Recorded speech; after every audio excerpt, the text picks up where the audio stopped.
Ya, kita lanjutkan kembali perbincangan. Saya mau ke Mas Patria dulu deh. Mas Patria, tadi ada pernyataan dari Kang Aceh kalau misalnya ada komentar-komentar seperti yang disampaikan oleh Sekjen PDIP begitu ya, itu adalah upaya untuk mendelegitimasi begitu. Tapi pertanyaan saya, kalau ya kemudian presiden yang nanti benar-benar resmi adalah dari 02 begitu ya, apakah ini benar-benar kemenangan rakyat atau ini adalah kehilangan akal sehat? Ya, pertama dulu soal survei-surveinya dulu saya mau komentar sedikit nih.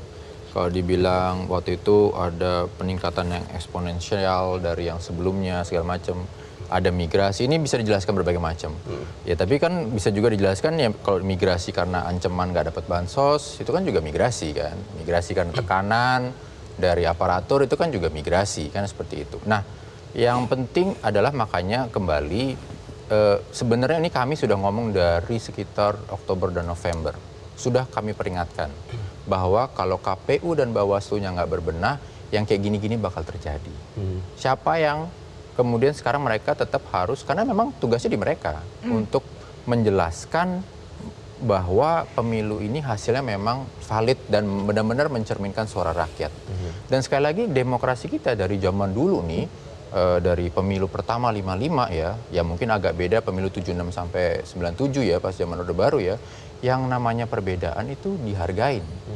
Nah, kan jadi problemnya adalah umpamanya ada orang bertanya kok dibully. Kalau ada orang sedang menempuh jalur hak konstitusionalnya yang dilindungi oleh undang-undang, yang ada 100 pasal di undang-undang ini soal pelanggaran pemilu dan tindak pidana pemilu, kok itu malah kemudian dianggap tidak terima. Nah, orang tuh sering ngomong siap kalah, tetapi kadang-kadang kalau nggak siap menang juga akhirnya jumawa. Yang umpamanya deklarasi sebelum pada saatnya dan segala macam, itu juga tandanya tidak siap menang. Itu goes both ways aja. Itu jumawa ya? Iya, sekarang kalau mamanya haknya sedang dipenuhi, kan kita pingin kan pemilu adalah memastikan bahwa hak rakyat terpenuhi. Makanya ketika ada rakyat yang sedang menjalankan haknya, ya itu sah dong. Kayak gitu.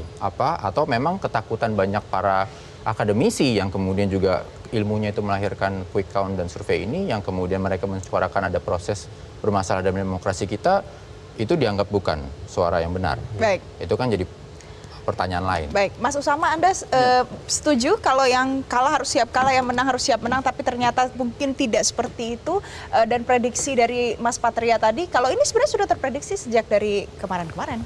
Ya, jadi memang kami semua juga pasti, saya juga sepakat semua akan siap menang dan siap kalah. Tapi jangan halangi kami untuk bisa menjalankan hak konstitusi kami untuk bisa melaporkan ini ke pihak yang berwenang nanti ke depan.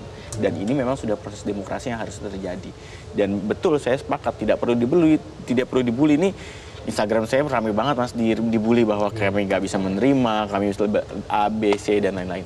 Tapi kami akan tetap maju dan sekali lagi kita sudah lihat bahwa bagaimana proses yang inkonstitusional yang sudah terjadi di MK kemarin, bagaimana juga ada PJ banyak sekali sekarang di Indonesia yang memang ditunjuk langsung oleh presiden. Banyak juga ada laporan-laporan dari kepala desa yang memang ada arahan dan ancaman dan lain-lain. Tunggu saja waktunya, itu semua akan dibuktikan dan itu semua akan mungkin bisa membalikan kondisi. Jadi kita tunggu tanggal mainnya. Masih wait and see begitu ya. Saya mau ke jelajahi cara baru mendapatkan informasi. Download Metro TV Extend sekarang.